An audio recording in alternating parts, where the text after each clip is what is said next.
இது போதகர் ஜான் கொடில் அவர்கள் ஆண்டவரின் திட்டம் என்ற தலைப்பில் கற்பித்த போதனையாகும். அவர் த கொச்சின் லாம்ப்ஸ்டாண்ட் என்ற ஆலயத்தில் போதகராய் இருக்கிறார். நான் ரெபி, இதை உங்களுக்கு தமிழில் வழங்குகிறேன்.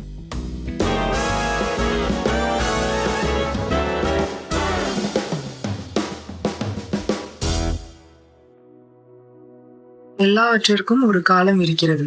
அவர் சகலத்தையும் அதனதன் காலத்திலே நேர்த்தியாக செய்கிறார் என்று பிரசங்கி 3 கர்த்தர் அதை நமக்கு தெரியப்படுத்துகிறார். எல்லாவற்றிற்கும் ஒரு காலம் இருக்கிறது. அதை நாம் பிரசங்கி 3 வாசிக்கிறோம்.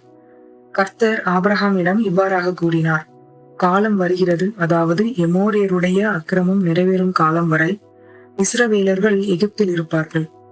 ஒரு காலம் இருக்கிறது. நான் கர்த்தருடைய வேலை செய்கிறேன், என்னால் கீழே வர முடியாது என்று எசேக்கியேல் கூறினார். நாம் நம்முடைய நேரத்தை வைத்து என்ன செய்கிறோம்? இதைதான் இப்பொழுது கர்த்தர் உங்களிடம் கேட்கிறார். எல்லாவற்றையும் அனுபவிக்கலாம், ஆனால் எல்லாம் பக்தி விருத்தியை உண்டாக்காது என்று அப்போஸ்தலராகிய பவுல் கூறினார். ஒருவேளை அது நல்லதாக இருக்கலாம், ஆனால் எல்லாவற்றிற்கும் ஒரு காலம் இருக்கிறது. வெகு காலத்திற்கு முன்பு ஒரு குறிப்பிட்ட நபர் வரும்போது எல்லாம் போதகர் அவரை ஊழியம் செய்ய வைப்பாராம். ஏனெனில் அவர் கர்த்தர் நல்லவர் என்பதை ருசித்து பார்க்க வேண்டி. மேலும் அவர் ஊழியம் செய்த பொழுது எல்லாம் ஒரு அபிஷேகம் இருந்ததாம். ஆனால் அது திடீரென நின்று விட்டதாம். போதகர் கர்த்தரிடம் இதற்கு என்ன காரணம் என்று கேட்டாராம். கர்த்தர் இவ்வாறு கூறினாராம், நேரம், காலம், அதாவது அந்த நபர் திரும்புவதற்கு என கர்த்தர் ஒரு காலம் கொடுத்திருந்தாராம். மேலும் அந்த நபர் திரும்பவில்லையாம். பரிசுத்த ஆவி அந்த நபரை விட்டு செல்லவில்லை என்றாலும் அந்த நபர் பரிசுத்த ஆவியை அவித்து போட்டார். போதகர் இது எல்லாவற்றையும் கூறுவதன் காரணம் என்னவென்றால், நீங்கள் புரிந்து கொள்ளவும் உங்களுடைய வாழ்க்கையை பரிசோதித்து பார்க்க வேண்டும் என்றும் கர்த்தருக்கு கீழ்ப்படியவும் என்பதினாலும். எல்லாவற்றிற்கும் ஒரு காலம் இருக்கிறது.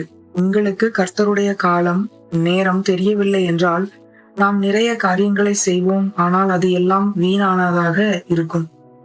ஒரு காலகட்டத்தில் அந்த நிலத்தை உங்களுக்கு தருவேன், நீங்கள் செல்லுங்கள் என்று கர்த்தர் கூறினார்.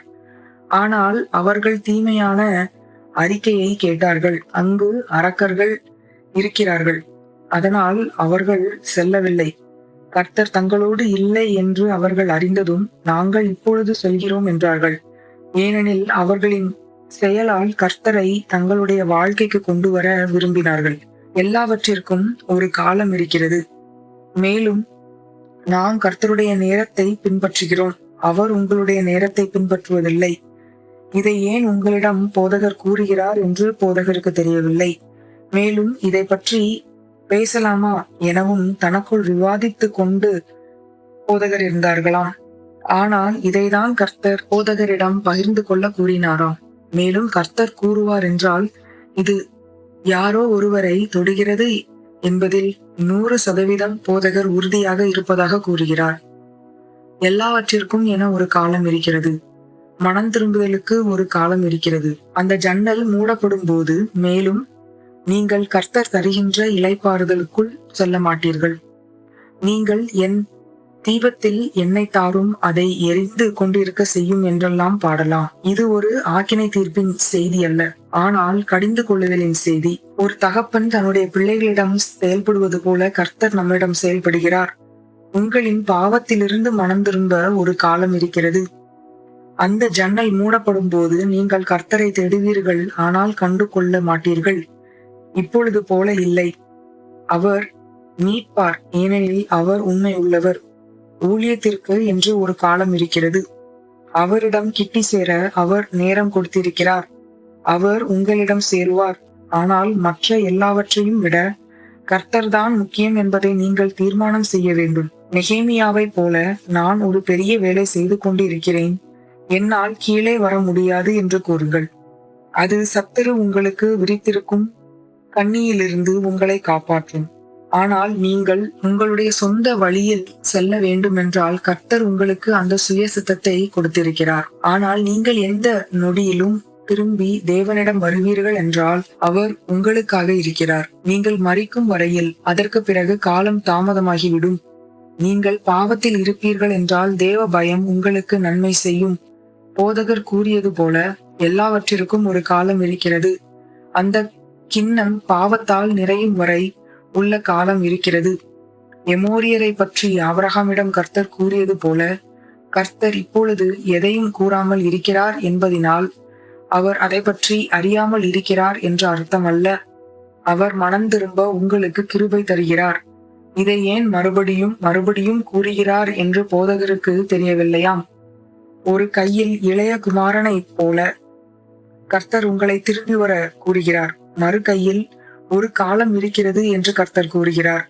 நீங்கள் உங்களுடைய வழியில் செல்ல தீர்மானித்தீர்கள். பழைய ஏற்பாட்டில் நான் அமைதியாக இருந்ததினால் நான் உன்னை போல என்று எண்ணினாயோ என்று கர்த்தர் கூறுகிறார். ஆனால் தானியேல் 11:32 தங்களுடைய உடன்படிக்கையை அறிந்தவர்கள் திடன் கொண்டு அதற்கேற்றபடி செய்வார்கள் என்று கூறுகிறது.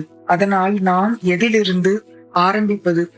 வேதாகமம் முழுவதிலும் தேவனிடம் கிட்டி சேர்ந்தால் அவர் உங்களிடம் சேருவார் என்று கூறுகிறது. தேவன் நம்மை ஆக்கினை தீர்ப்பதில்லை. போதகர் இவ்வாறு தன்னுடைய பிள்ளைகளிடம் இந்த செய்தியை கொடுத்த முந்தைய நாளில் கூறினார்களாம். அவர் ஐஸ்வர்யம் உண்டாக்க கர்த்தர் நமக்கு வல்லமை தருகிறார். அவர் நமக்கு காலை மதியம் மாலை உணவு தருகிறார். அந்த நேரம் உங்களுடைய மூளைக்கு பொழுதுபோக்கு அவசியமில்லை. காலை மதியம் மாலை உணவை விட பொழுதுபோக்குதான் முக்கியம். அல்லது பொழுதுபோக்கு இல்லாவிட்டால் சாப்பிட முடியாது என்றால் சாப்பிடும் வரை பட்டினி கிடங்கள் என்று போதகர் கூறியதாக போதகர் கூறுகிறார். போதகர் அவர் உணவு சாப்பிடும் போது கர்த்தருக்கு நன்றி செலுத்துவதாக கூறுகிறார். எவ்வளவு உணவு இருந்தாலும் சரி, ஏனெனில் அவருடைய வலது பாரிசத்தில் நித்திய பேரானந்தம் இருக்கிறது. மேலும் அவர் இல்லாமல் இது கூடாத காரியம் என்பது போதகருக்கு தெரியும் என போதகர் கூறுகிறார். மேலும் இதுவரையில் அவர் போதகருக்கு உதவி செய்திருக்கிறார். 5 வருடங்களுக்கு முன்பு போதகர் அவர்கள் ஐசியூவில் இருந்தார்களாம். ஏறக்குறைய எல்லாம் போதகருக்கு தடை செய்யப்பட்டிருந்ததாம். மேலும் போதகரின் வாயில் டியூபுகள் இருந்ததாம். அப்பொழுதுதான் அவை எல்லாம் கலற்றப்பட்டதாம். போதகருக்கோ குரல் இல்லையாம். மேலும் ஏதோ காரணத்தின் போதகருக்கு சர்க்கரை மற்றும் பால் சேர்த்த தேநீர் குடிக்க அவர் விரும்பினார்களாம். இதை பற்றி பேச அங்கு யாரும் இல்லையாம். மேலும் முதலில் போதகருக்கு குரல் இல்லை. இரண்டாவதாக போதகர் ஐசியூவில் உள்ள தன்னுடைய நர்ஸிடம் கூறுவார்கள் என்றால் அவர்கள் வெந்நீர் தருவார்கள். மேலும் போதகரின் மனைவியாகிய அனு எப்பொழுது வருவார்கள் என்பது போதகருக்கு தெரியாது. மேலும் அவர்களிடம் போதகர் கூறுவார் என்றால் ஐசியூவிற்குள் தேநீர் அனுமதிப்பார்களா என்பதும் போதகருக்கு தெரியவில்லை. போதகர் என்ன செய்தார்கள் என்றால் அவர்கள் கர்த்தரிடம் கூறினார்களாம், எனக்கு தேநீர் வேண்டும் கர்த்தாவே என்று கூறினார்களாம். இதை கூறி 5 நிமிடங்கள் செல்லவில்லை. ஐசியூவின் வாட்ச்மேன் வந்து, நீங்கள் தானே ஜான் என்று போதகரிடம் கேட்க, போதகர் ஆம் என்று கூற, இதோ உங்களுடைய தேநீர் என்றாராம். அது போதகர் விரும்பியபடியே உள்ள தேநீர். அது ஒருவேளை வேறு ஜானிற்காக இருக்கலாம். ஆனால் போதகர் ஜான் அல்லவா, அதனால் அவர் பொய் சொல்லவில்லை. அந்த வாட்ச்மேனிற்கு இது தெரியும் என போதகர் எண்ணுவதாக கூறுகிறார். கர்த்தர் ஜபங்களுக்கு பதில் அளிக்கிறார். நாம் மனம் திரும்ப கர்த்தர் ஒரு காலம் தருகிறார். நம்முடைய இதயத்தில் இருப்பதான காரியங்கள் இருக்கிறது. அதை நாம் தள்ளி வைக்க தீர்மானம் செய்ய வேண்டும். வேதாகமம் ரோமரில் நாம் நம்மை நீதிக்கோ அல்லது பாவத்திற்கோ படைப்பதை பற்றி பேசுகிறது. சூரியனுக்கு கீழ் எல்லாவற்றிற்கும் ஒரு காலம் இருக்கிறது. அப்படி என்றால் நாம் தேவனிடம் எப்படி திரும்புவது? போதகர் செய்வது என்ன என்றால் அவர் எல்லாவற்றிற்கும் நன்றி செலுத்துகிறார். இங்கு கர்த்தரின் பிரசனத்திற்காக நன்றி செலுத்துகிறார். இவ்வளவு காரியம் பேச அனுமதித்ததற்காக கர்த்தருக்கு நன்றி செலுத்துவதாக கூறுகிறார். ஆனால் போதகர் இதையெல்லாம் திட்டமிடவில்லை. கர்த்தர் பேச கூற போதகரும் பேசினார். அதற்காக போதகர் கர்த்தருக்கு நன்றி செலுத்துகிறார். உங்கள் வாழ்க்கையில் உள்ள நிறைய காரியங்கள் இருக்கிறது. அதற்கு நீங்கள் உங்களை பெருமை பாராட்டி கொள்கின்றீர்கள். நீங்கள் உங்களுடைய கைகளின் பலத்தால் அல்லது இந்த குடும்பத்தில் நீங்கள் இருப்பதால் என எண்ணுகின்றீர்கள். இல்லை, இது எல்லாம் தேவனால். அதற்கு நாம் நன்றியுள்ளவர்களாக இருக்க வேண்டும். நாம் எழுந்து நின்று அவர் நம்முடைய பரமபிதாவாக இருப்பதற்கும் நாம் ஐஸ்வர்யம் சம்பாதிப்பதற்கான பலனையும் திராணியையும் ஞானத்தையும் தந்ததற்காக அவரை ஆராதனை செய்வோம். அவருக்கு நன்றி செலுத்துங்கள். நான் ஜான் கோடியா. உங்களுக்கு ஏதேனும் கேள்விகள் இருக்குமானால் அதை எங்களுக்கு மின்னஞ்சல் மூலம் தெரியப்படுத்தலாம். மின்னஞ்சல் செலுத்தும் முகவரி help@lampstand.church அல்லது 9958644693 என்ற தொலைபேசி எண்ணில் எங்களை அழைக்கலாம் அல்ல மெசேஜ் மூலம் தெரியப்படுத்தலாம். இதை கவனித்ததற்கு நன்றி. இந்த நாள் உங்களுக்கு ஆசீர்வாதமாக அமையட்டும்.